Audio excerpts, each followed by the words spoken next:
In this tutorial for 411 Fit Coaching Edition for Health Professionals, I will be going over your food library. To access the food library, simply go to the Library drop-down and select the first entry, Food Library. Your food library is a great place to store and save information on food that you would like to share with your client and use with your client. First, you will want to build your food library. To build the library, start by clicking on Add Food Item. Here you will see a search engine appear.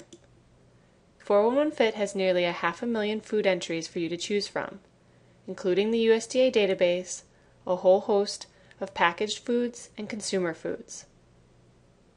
The search engine is very smart and it does help you search. Let's start with something simple like apple. When I enter in the word apple, I will see suggestions. These suggestions are based off of habits that I have had when searching. If I do not see what I'm looking for in the suggestions, all I need to do is hit search and it will search for everything with the word apple in it.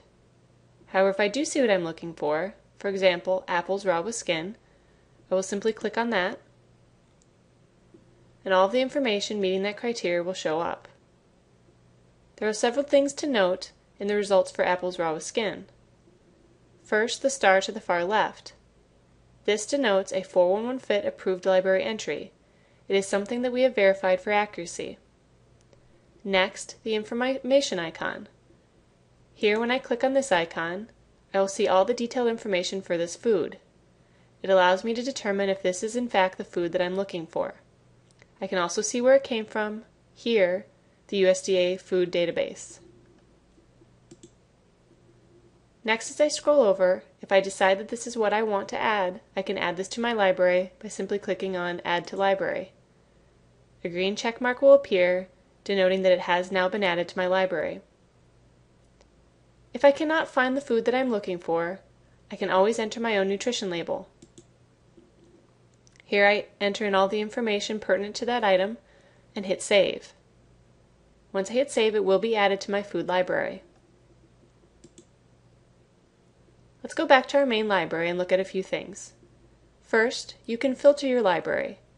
Once you have a very large library, this will be helpful in finding the foods that you're looking for. For example, let's try to filter that apple out. Here I can see all the entries that I have saved that have apple. The more specific I am with my filter, the more specific the results. Notice on the foods, again, you have your information icon, but you do have a new icon to the far left. This is a share icon. When I click on this, it allows me to share this food with my clients. If I'd like to share with all, I will click the top box. However, if I'd like to just share with one or a few people, I will simply click on that client in particular.